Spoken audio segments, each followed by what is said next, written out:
Hello， 大家好，我是兜兜。萧炎正和彩铃说着小消息时，古河带着几位身着炼药师袍服的老者上前。古河身后的几位老者是在萧炎离开之后才进入炎盟的，他们看向萧炎的目光中有一些恭敬，但更多的却是一种莫名的意味。古河对于当年炼丹输给萧炎一直都耿耿于怀，现在他已经达到了7品高级炼药师的地步，好不容易再次见到萧炎，这有点想要找回场子。彩铃在一旁说，古河现在是西北大陆首屈一指的炼药大师，丹堂在他的发展下已经相当强横，而炎盟之所以能够发展如此迅猛，丹堂功不可没。萧炎刚想说话，耳边突然响起彩铃的传音。这些年炎盟发展太过依仗丹堂，导致丹堂一些高层滋生了一些骄狂，甚至还有人觉得没有丹堂就没有炎盟。而彩铃毕竟不是炼药师，所以这些年在丹堂炼药师的心里威望还不如古河。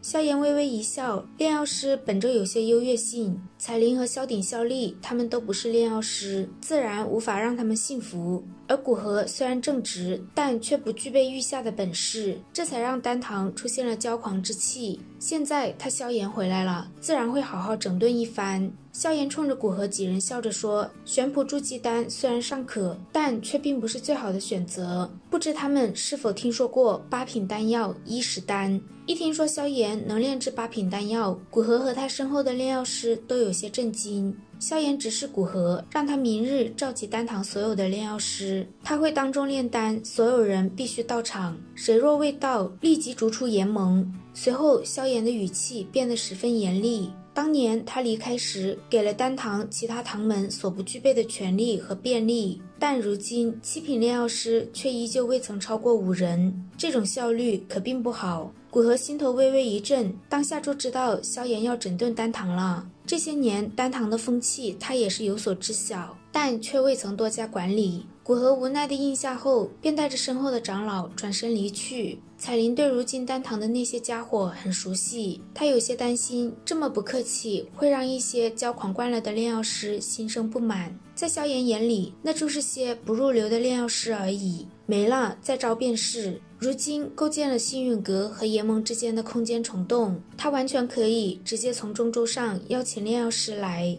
以他和药老的名气，别说这些不入流的，就是7品炼药大师也会蜂拥而至。萧炎轻轻拍了拍怀中的小潇潇，心中有些动怒，正好趁着这次好好整顿一下丹堂，否则丹堂迟早会成为炎盟的毒瘤。彩铃点点头，丹堂还有一些长老没来，那些才是真正的刺头。其中有2位后来加入的7品炼药师柳昌和乌镇，简直嚣张到没边。据说他们曾经将丹堂的丹药偷偷贩卖，只是彩铃手中没有证据，不好动手。玄黄要塞作为炎盟除了加玛帝国外最重要的据点，丹堂80%的人都在这边的分堂中。古河将萧炎的话带回后，引起了不小的动荡。萧炎虽然是炎盟盟主，但毕竟失踪太久，他们对于萧炎一回来就插手丹堂的事十分不满。古河实在不擅长管理，对于炼药师们的吵吵闹闹也有些不耐烦。等那些人都离开后，古河偏头看向一旁闭着双眼的砝码，砝码让古河不要多管什么，以萧炎的手段，该下狠手时绝不会心软。再者，萧炎也不一定看得起现在的丹堂，这一次丹堂注定是要大换血。好在古河虽然不善管理，却没有掺和进那些乱七八糟的事，不然就连他也难逃此责。砝码让古河安静地等待着，明天就是那些家伙倒霉的时候。另一天，丹堂的炼药广场上，古河皱了皱眉，他没有在下面乌泱泱的人群中看到柳昌和乌镇，他的脸色有些冷。这2个老家伙当真是作威作福惯了，简直是不知死活。就在他心中暗骂时，萧炎身形一闪，出现在广场一座高耸的炼丹石台上。今日开鼎炼制8品丹药，各位尽量观摩，对你们日后也有数不尽的好处。说罢，萧炎盘腿而坐，药鼎悬浮在面前。就在他准备动手时，柳昌2人领着几十道身影从广场外走来。萧炎的目光在他们一行人身上缓缓扫过，既然来了，那便先行坐下吧。收回目光后，萧炎浩瀚磅礴的灵魂力量弥漫开，感受到这股灵魂威压，在场的炼药师们脸色一变，看向萧炎的眼中逐渐浮现浓郁的敬畏。伊始丹号称是能够引来5色丹雷的丹药，这种级别的丹药对于现在的萧炎来说已经不具备太大的困难度。3天的时间就这么悄然度过，而这3天里炼药师越来越多，其中不乏是从其他地方闻风赶来的。这些人将丹堂天上地下围了个水泄不通，彩铃不得不调动炎盟的强者前来维持秩序。等到萧炎炼丹第8天时，万里无云的天空上突然传出一道低沉的闷雷声。萧炎缓缓睁开双眼，瞬间雷云翻腾，转化为绚丽的5色雷云。见到传说中的5彩丹雷，在场的炼药师脸上浮现一抹虔诚和狂热。这种丹雷，很多炼药师拼尽一生都无法将之招引而来。伊始丹成功炼制完后，震耳欲聋的盟主威武响起。萧炎微微一笑，手掌微压，顿时全场鸦雀无声。萧炎这次前来丹堂炼丹只是其一，丹堂乃是炎盟一体，和其他堂门并没有高低之分。但这些年有一些人滋生骄狂之气，视炎盟于无物，导致内部失和。一卷卷轴出现在萧炎手中，他丢向彩铃，让他念出名单中的人和罪名。当彩铃最后念出柳昌和乌镇的名字时，他们2人脸色一白。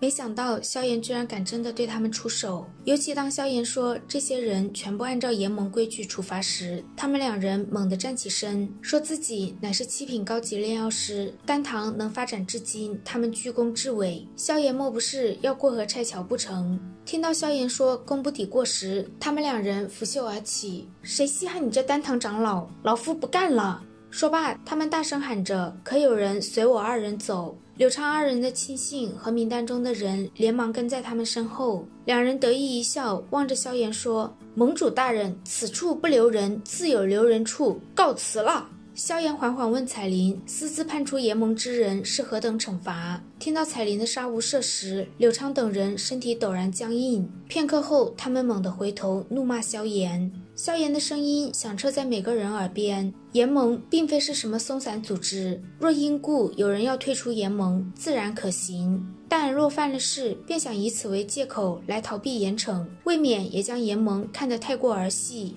萧炎心头杀意越发浓郁，这2人完完全全就是蛀虫，今日要是让他们安然离去，炎盟的一条条规矩也就成了笑话，日后还如何服众？见那些早已严阵以待的炎盟强者上前抓人，柳昌和乌镇强行震开他们，就准备逃跑。萧炎嘴角溢出一抹冷笑，将他们2人所属的空间瞬间凝固。柳昌2人连忙向萧炎求饶，可惜萧炎是绝对不会放过他们的。这些蛀虫被拿下之后，广场上一片寂静。萧炎突然喊着古河的名字，他身为丹堂堂主，有着不可推卸的责任。从今日起，由堂主贬为副堂主，新任丹堂堂主则由法马大师担任。古河和法马躬声应和，既然有罚，那自然也有奖。萧炎拿出一篇修炼灵魂的远古法诀，丹堂所有达到7品以上的炼药师，在达到一定的贡献后都可以获得。至于其他等级稍低的，对炎盟有所贡献后也能得到一部分。